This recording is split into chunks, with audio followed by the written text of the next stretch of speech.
News first channel ವೀಕ್ಷಕರಿಗೆ ಭವಿಷ್ಯ ಈ ದಿನ ಕಾರ್ಯಕ್ರಮಕ್ಕೆ ಸ್ವಾಗತ. ಮೇಷರಾಶಿಯ ನಿರುದ್ಯೋಗಿಗಳು ಸ್ವಲ್ಪ ಸಮಸ್ಯೆಯನ್ನು ಮಾಡಿಕೊಳ್ತೀರಿ. ಕೈಯಲ್ಲಿ ಕೆಲಸ ಇಲ್ಲ, ಹಣ ಇಲ್ಲ, ಆದರೆ ನಿಮ್ಮ ನಡವಳಿಕೆ, ನಿಮ್ಮ ಚಟುವಟಿಕೆ ನಿಮಗೆ ಮತ್ತಷ್ಟು ಕಷ್ಟವನ್ನು ತಂದೊಡ್ಡುತ್ತೆ. ನೀವು ಸಮಸ್ಯೆಗಳನ್ನು ಮಾಡ್ಕೊಳ್ತೀರಿ, ಸ್ವಯಂಕೃತ ಅಪರಾಧಗಳನ್ನು ಮಾಡ್ಕೊಳ್ತೀರಿ. ಅದು ಯಾವುದು ಬೇಡ ಅನ್ನುವಂತಹ ಎಚ್ಚರಿಕೆ. ಇದನ್ನು ಗಮನಿಸ್ಕೊಳ್ಳಿಲ್ಲ ಅಂತಂದರೆ ದೊಡ್ಡದಾದಂತಹ ಘೋರವಾದಂತಹ ಸಮಸ್ಯೆಯನ್ನು ಎದುರಿಸಬೇಕಾಗತ್ತೆ. ಹಣಕಾಸಿನ ಸ್ಥಿತಿ ಉತ್ತಮವಾಗಿರ್ತಕ್ಕಂತಹ ಸೂಚನೆ ಇದೆ, ಆದರೆ ನಮಗೆ ಆ ಹಣ ದಕ್ಕಬೇಕಾದ್ರೆ ನಾವು ಹೇಗೆ ನಡ್ಕೊಳ್ತೀವಿ, ಯಾವುದರಿಂದ ಹಣ ಬರುತ್ತೆ ಅನ್ನುವಂಥದ್ದೆಲ್ಲವೂ ಕೂಡ ಮುಖ್ಯವಾಗುತ್ತೆ. ಪ್ರಯಾಣ, ಆರೋಗ್ಯ ಇದು ಎರಡನ್ನು ವಿಶೇಷವಾಗಿ ಗಮನಿಸಿ. ಪ್ರಯಾಣವನ್ನು ಮಾಡಲೇಬೇಕಾ ಅಥವಾ ಆರೋಗ್ಯದ ಮೇಲೆ ಹೇಗೆ ಅದು ಪರಿಣಾಮವನ್ನು, ಪ್ರಭಾವವನ್ನು ಬೀರುತ್ತೆ, ಇವೆರಡನ್ನು ಬಹಳ ವಿಶಿಷ್ಟವಾಗಿ, ಸೂಕ್ಷ್ಮವಾಗಿ, ಗಾಂಭೀರ್ಯವಾಗಿ ಗಮನಿಸಬೇಕಾದಂಥದ್ದು. ಅದಿಲ್ಲ ಅಂತಂದರೆ ಕಷ್ಟ ಇದೆ. ಯಶಸ್ಸಿನ ಹಾದಿ ಸಿಕ್ಕೋದಕ್ಕೆ ಅವಕಾಶಗಳಿದೆ. ಈ ಎಲ್ಲ ಸಮಸ್ಯೆಗಳನ್ನು, ಸವಾಲುಗಳನ್ನು ದಾಟಿ ಮುಂದೆ ಬರಬೇಕು. ಆಗ ಮಾತ್ರ ಯಶಸ್ಸು. ಬೇಸರಕ್ಕೆ ಸ್ವಲ್ಪ ತಡೆ ಆಗತ್ತೆ. ಯಾವುದೋ ಒಂದು ಕ್ಷಣ, ಸ್ವಲ್ಪ ಸಮಯ ನಿಮಗೆ ಆನಂದ ಅಂತಕ್ಕಂಥದ್ದು, ಖುಷಿ ಎನ್ನುವಂಥದ್ದು ಸಿಕ್ಕಬಹುದು, ಅಲ್ಪಾನಂದ. ಅದನ್ನು ಗಮನಿಸ್ಕೊಳ್ಳಿ. ನಿರಂತರವಾದಂತಹ ಪ್ರಯತ್ನದಿಂದ ಮಾತ್ರ ಒಳ್ಳೆಯದಿದೆ.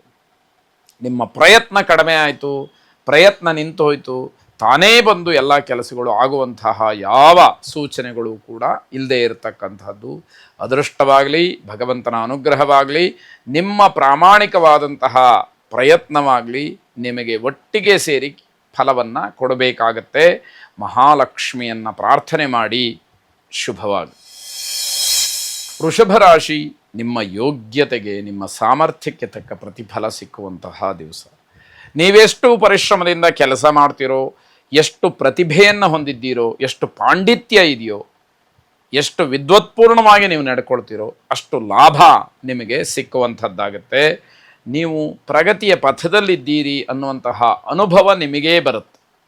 ಅಂದರೆ ನಾನೇನೋ ಅಭಿವೃದ್ಧಿಯನ್ನು ಹೊಂದುತ್ತಾ ಇದ್ದೀನಿ, ನನಗೆ ಅನುಕೂಲ ಆಗ್ತಾ ಇದೆ, ನಿನ್ನೆಗಿಂತ ಇವತ್ತು ಪರವಾಗಿಲ್ಲ, ಇವತ್ತಿಗಿಂತ ನಾಳೆ ಚೆನ್ನಾಗಿ ಆಗುತ್ತೆ ಅಂತಕ್ಕಂತಹ ಭರವಸೆ ಏನಿದೆ, ನಂಬಿಕೆ ಏನಿದೆ, ದೂರದೃಷ್ಟಿ ಏನಿದೆ, ಅದು ನಿಮ್ಮನ್ನು ಕೈ ಹಿಡಿತಕ್ಕಂಥದ್ದಾಗತ್ತೆ. ದುಂದು ವೆಚ್ಚಕ್ಕೆ ಮಾತ್ರ ಸ್ವಲ್ಪ ಕಡಿವಾಣ ಹಾಕಬೇಕು. ನಿಮ್ಮ ಕೈ ಅದಕ್ಕೆ ಯಾವುದೇ ರೀತಿಯ ಹಿಡಿತವನ್ನು ತೋರಿಸ್ತಾ ಇಲ್ಲ. ಯಥೇಚ್ಛವಾಗಿ ಖರ್ಚನ್ನು ಮಾಡ್ತಾ ಇದ್ದೀರಿ. ನೌಕರಿಯಲ್ಲಿ ಅಸಮಾಧಾನ ಇರುತ್ತೆ. ಕೆಲಸ ಮಾಡುವಂತಹ ಜಾಗದಲ್ಲಿ, ಕೆಲಸದಲ್ಲಿ ನಿಮಗೆ ಸಮಾಧಾನ ಇಲ್ಲ. ನಾಳೆ ಬೆಳಗಾದರೆ ಕೆಲಸಕ್ಕೆ ಹೋಗಬೇಕು, ಏನು ಮಾಡೋದು ಅನ್ನುವಂತಹ ಪ್ರಶ್ನೆ ನಿಮ್ಮನ್ನು ಕಾಡುವಂಥದ್ದಾಗತ್ತೆ. ಹಿರಿಯರ ಸಾತ್ವಿಕ ಕೋಪಕ್ಕೆ ಗುರಿಯಾಗ್ತೀರಿ. ದೊಡ್ಡವರಿಗೆ ಸಿಟ್ಟು ಬರುತ್ತೆ ನಿಮ್ಮ ಬಗ್ಗೆ, ಆದರೆ ದ್ವೇಷದ ಸಿಟ್ಟಲ್ಲ, ಏನೋ ಆ ಕ್ಷಣಕ್ಕೆ ಸ್ವಲ್ಪ ಮಟ್ಟಿನ ಕೋಪ ಬರೋತಕ್ಕಂಥದ್ದು. ಯಾಕೆ ಹೀಗೆ ಮಾಡ್ತಾರೆ ಅನ್ನುವಂಥದ್ದನ್ನು ನಿಮ್ಮನ್ನು ಕೋಪದಿಂದ ಕೇಳುವಂಥದ್ದಾಗ್ಬೋದು. ಸ್ವಯಂ ಉದ್ಯೋಗಸ್ಥರಿಗೆ ಲಾಭ ಇರತಕ್ಕಂತಹ ದಿವಸ. ನಿಮ್ಮದೇ ಆದಂತಹ ಉದ್ದಿಮೆಯಾಗಲಿ, ನಿಮ್ಮದೇ ಆದಂತಹ ವ್ಯವಹಾರಗಳನ್ನು ನಡೆಸ್ತಾ ಇರತಕ್ಕಂಥವರಿಗೆ ಹೆಚ್ಚಿನ ಲಾಭ ಆಗುವಂತಹ ಸೂಚನೆಗಳು. ಕುಲದೇವತಾ ಪ್ರಾರ್ಥನೆಯನ್ನು ಮಾಡಿ. ಶುಭವಾಗಿ.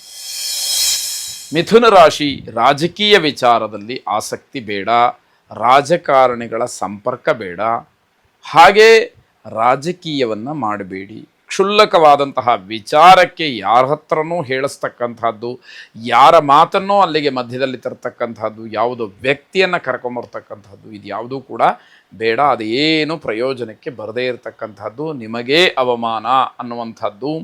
ಶಾರೀರಿಕವಾಗಿ ಸ್ವಲ್ಪ ಜಾಗ್ರತೆ ಇರಲಿ. ಗಾಯ ಆಗತಕ್ಕಂತಹ, ಪೆಟ್ಟು ಬೀಳತಕ್ಕಂತಹ ಸಾಧ್ಯತೆ ಇದೆ, ಅದನ್ನು ಅನುಭವಿಸ್ಬೇಕಾಗತ್ತೆ. ಅತಿಯಾದಂತಹ ಕೋಪ ಒಳ್ಳೆಯದಲ್ಲ, ಕೋಪವೇ ಒಳ್ಳೆಯದಲ್ಲ, ಅದರಲ್ಲಿ ಅತಿಯಾದಂತಹ ಕೋಪ ಇನ್ನೂ ಕೆಟ್ಟದು ಅನ್ನುವಂಥದ್ದು. ಹೊಸ ಆಸ್ತಿ ಖರೀದಿಗೆ ಮನಸ್ಸು ಮಾಡ್ತೀರಿ. ಇವತ್ತೇ ಅಲ್ಲ, ಆ ವಿಚಾರ ಪ್ರಸ್ತಾಪಕ್ಕೆ ಬರುತ್ತೆ. ಯಾವ ರೀತಿಯಲ್ಲಿ ನಾವು ಏನಾದರೂ ಒಂದು ಆಸ್ತಿಯನ್ನು ಮಾಡಲೇಬೇಕು ಅನ್ನುವಂಥದ್ದು. ಮಕ್ಕಳಿಗೆ ಅನುಕೂಲಕರವಾದಂತಹ ದಿವಸ. ಮಕ್ಕಳಿಗೆ ಎಲ್ಲವೂ ಕೂಡ ಶುಭವಾಗುತ್ತೆ. ಅದು ನಿಮ್ಮ ಯೋಗ ಅಂತ ಹೇಳಬೇಕು. ಬಂಧುಗಳಿಂದ ಶುಭವಾರ್ತೆಯನ್ನು ಕೇಳ್ತೀರಿ. ಬಂಧುಗಳಲ್ಲಿ ನೆಂಟರಿಷ್ಟರಲ್ಲಿ ಯಾರಿಗೋ ಏನೋ ಅನುಕೂಲ ಆಯಿತು, ಒಳ್ಳೆಯದಾಯಿತು ಅಂತಕ್ಕಂತಹ ಮಾತು ಬರುತ್ತೆ.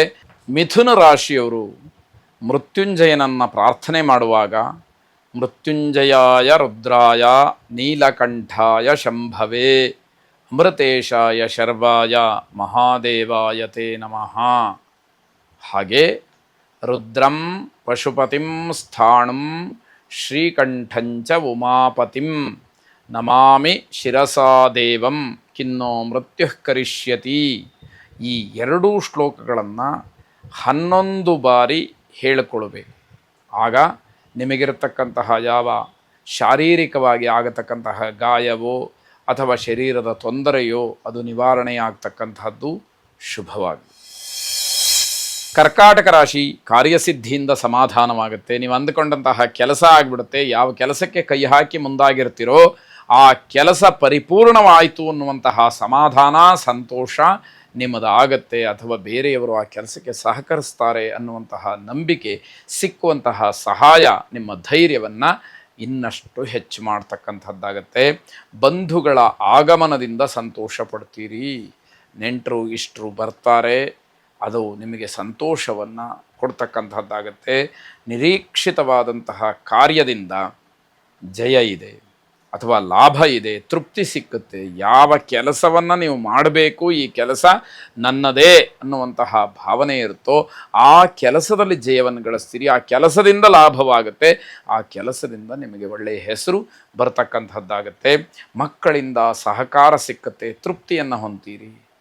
ನಿಮ್ಮೆಲ್ಲ ನಿರೀಕ್ಷೆಗೆ ಅನುಗುಣವಾಗಿ ಮಕ್ಕಳು ಸಹಾಯವನ್ನು ಮಾಡ್ತಾರೆ. ನಿಮಗೆ ನಿಮ್ಮ ಕೆಲಸಕ್ಕೆ ಪ್ರೋತ್ಸಾಹವನ್ನು ನೀಡುತ್ತಾರೆ, ನಿಮಗೆ ಬೆಂಬಲವಾಗಿ ಜೊತೆಗಿರ್ತಾರೆ. ಇದು ನಿಮಗೆ ತೃಪ್ತಿಯನ್ನು ಕೊಡುತ್ತೆ.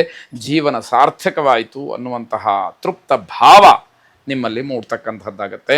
ಹಲವಾರು ಹೊಸ ಯೋಜನೆಗಳಿಗೆ ಮತ್ತೆ ಚಿಂತನೆಯನ್ನು ನಡೆಸ್ತೀರಿ. ಮಕ್ಕಳ ಸಹಕಾರ ಇದೆ, ನಾನು ಏನು ಬೇಕಾದರೂ ಮಾಡ್ತೀನಿ ಅಂತಕ್ಕಂತಹ ಆತ್ಮಬಲ, ಆತ್ಮವಿಶ್ವಾಸ ನಿಮಗೆ ಹೆಚ್ಚಾಗತ್ತೆ. ಸಮಯ ಚೆನ್ನಾಗಿದೆ, ಒಳ್ಳೆಯ ಸಮಯ, ಸದ್ವಿನಿಯೋಗವನ್ನು ಮಾಡಿಕೊಳ್ಳಿ. ಯಾವುದೇ ರೀತಿಯ ಅಪಾಖ್ಯಾತಿಗೆ ಒಳಗಾಗ್ತಕ್ಕಂಥದ್ದು ಬೇಡ ಅಂತ ಹೇಳಿ ಅರ್ಥ.